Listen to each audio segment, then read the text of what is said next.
জুলুমের ব্যাপারে 4টা মাত্র আয়াতে কারিমা শোনাবো। আল্লাহ রাব্বুল আলামিন জুলুমের ব্যাপারে কি বলছেন? আল্লাহ রাব্বুল আলামিন সূরা শুরার 44 এবং 45 নম্বর আয়াতের মধ্যে আল্লাহ রাব্বুল আলামিন বলেন, وَتَرَى الظَّالِمِينَ لَمَّا رَأَوُا الْعَذَابَ يَقُولُونَ هَلْ إِلَى مَرَدٍّ مِّن سَبِيلٍ। আল্লাহ রাব্বুল আলামিন বলেন, তারা যালিমিনা, জালেমরা দেখবে, লাম্মা রাউল আযাব, কিয়ামতের ময়দানে যখন জালেমরা তাদের আযাবগুলোকে দেখবে, ইয়াকুলুনা হাল ইলা মারাদ্দিম মিন সাবিল, তখন তারা ফিরে যাওয়ার আকুতি করবে, আল্লাহকে বলবেন, আল্লাহ কোনো রাস্তা আছে নাকি, আমরা আবার দুনিয়াতে ফিরে যাই, সুন্দর সুন্দর আমল করে আমরা আবার তোমার কাছে হাজির হই। আল্লাহ রাব্বুল আলামিন পরবর্তী আয়াতে বলছেন, ওয়াতারাহুম ইউরাদুনা আলাইহা খাশিঈনা মিনায-যাল্লি ইয়ানজুরুনা মিন তারফিন খাফি। আল্লাহ রাব্বুল আলামিন বলেন, তাদেরকে কিয়ামতের ময়দানে, হাসরের ময়দানে মাথা অবনীত করে চোখগুলো টিপ টিপ করবে, দেখার পরেও না দেখার ভান, ছোট্টভাবে একদম চোখগুলো এভাবে টিপ টিপ করবে আর তাকাবে, আর মাথা একদম লাঞ্ছিত অবনীত অবস্থায় তারা তাকাবে। কিয়ামতের ময়দানে এদের অবস্থা, জালেমদের অবস্থা হবে। অন্য জায়গাতে সূরা ইউনূসের 45 নম্বর আয়াতের মধ্যে আল্লাহ রাব্বুল আলামিন বলেন, ওয়ালাউ আন্না লিকুল্লি নাফসিন যালামাত মা ফিল আরদি নাফতাদাত বি, যদি প্রত্যেক পাপী ব্যক্তির কাছে পৃথিবীতে যা কিছু আছে এর বিনিময়ে যদি কিয়ামতের ময়দানে তারা মুক্তি চাইবে, পৃথিবীতে যা কিছু আছে, একটা জালেম ব্যক্তি মুক্তি চাইবে যে আমাকে মুক্তি দাও, আমি পৃথিবীর সমস্ত জিনিস আমি তোমাকে দিয়ে দিচ্ছি, কিন্তু বলেন তো কিয়ামতের ময়দানে কি মুক্তি দিবে নাকি? মুক্তি দিবে না। অন্য জায়গাতে আল্লাহ রাব্বুল আলামিন সূরা দাহরের 31 নম্বর আয়াতের মধ্যে বলছেন, ওয়ায-যালিমিনা আ'আদ্দা লাহুম আযাবান আলীমা। আল্লাহ রাব্বুল আলামিন বলেন, জালেমদের জন্য আমি কঠিন শাস্তি প্রস্তুত করে রেখেছি। জালেমদের জন্য আমি কি রেখেছি? কঠিন শাস্তি প্রস্তুত করে রেখেছি। প্রিয় উপস্থিতি আমার, অন্য জায়গাতে আল্লাহ রাব্বুল আলামিন বলেন, যারা জালেম তারা বাহির থেকেও তারা অপপ্রচার চালাবে, তারা প্রোপাগান্ডা চালাবে, কিন্তু তারা কখনো হেদায়াতের সুযোগ পাবে না।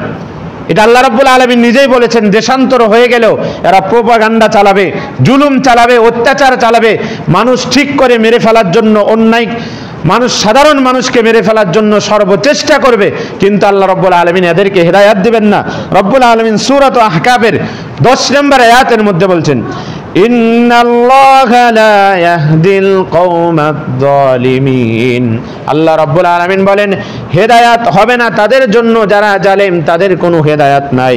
প্রিয় উপস্থিতি আমার, আল্লাহ রাব্বুল আলামিন জুলুমের ব্যাপারে বললেন, জুলুমের ব্যাপারে বললেন যে জালেম কখনো হেদায়াত পাবেন না, সঠিক পথ পাবেন না যতক্ষণ পর্যন্ত ফিরে না আসবে। হাদিসে পাক জুলুমের ব্যাপারে, হাদিসে কুদসির মধ্যে রাসূলুল্লাহ সাল্লাল্লাহু আলাইহি ওয়াসাল্লাম বলেন, ইয়া ইবাদি ইন্নী হারামতুল জুলমা, হে আমার বান্দারা, আমি আমার ওপর জুলুমকে হারাম করেছি। আমি আমার ওপর, আল্লাহ বলছেন নিজে যে আমি আমার ওপর জুলুমকে হারাম করেছি। কি করেছি? হারাম করেছি। যেটা আল্লাহর ওপর হারাম, বলেন তো অন্য মানুষের ওপর কি হালাল নাকি? অন্য মানুষের ওপর শতগুণে হারাম, যেটা আল্লাহ নিজে বলছেন আমি আমার ওপর জুলুমকে হারাম করেছি। আমি আমার ওপর জুলুমকে হারাম করেছি। আলা নাফসি ওয়া জাআলতুহু বাইনাকুম মুহাররামান, আর আমি তোমাদের পরস্পরের ওপর জুলুমকে হারাম করেছি। ফালা তাযালামু, অতএব তোমরা একে অপরের প্রতি জুলুম করো না, হত্যা করো না, মানুষকে অন্যায়ভাবে মেরে ফেলো না।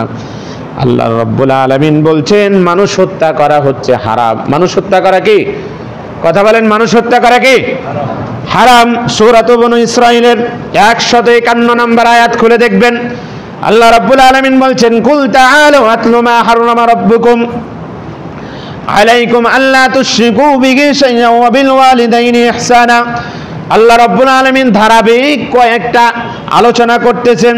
হে নবী, আপনি বলে দিন, আপনি তাদেরকে ডাকেন, উতলু মা আতলু মা হাররামা আলাইকুম, আমি তোমাদের উপরে এই সমস্ত জিনিসগুলো হারাম করে দিয়েছি। এক নাম্বার হচ্ছে আল্লাহ তুশরিকু বিহি শাইআও, এক নাম্বার হচ্ছে আল্লাহর সাথে শরীক করা যাবে না। কি করা যাবে না?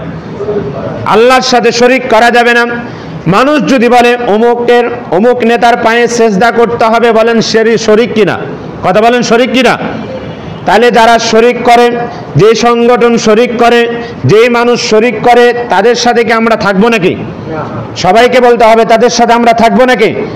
রাসূলুল্লাহ হাদিসের মধ্যে বলছেন, কোন মানুষকে যদি আমি সেজদার হুকুম দিতাম, কোন মানুষকে যদি আমি সেজদার আদেশ করতাম, তাহলে আমরা মহিলারাকে, স্ত্রীকে আমি বলতাম তোমরা স্বামীকে সেজদা করো, কিন্তু আমি কাউকে সেজদার পারমিশন দেই নাই, কাউকে অর্ডার দেই নাই। কারণ হচ্ছে সেজদা হচ্ছে আমার হক।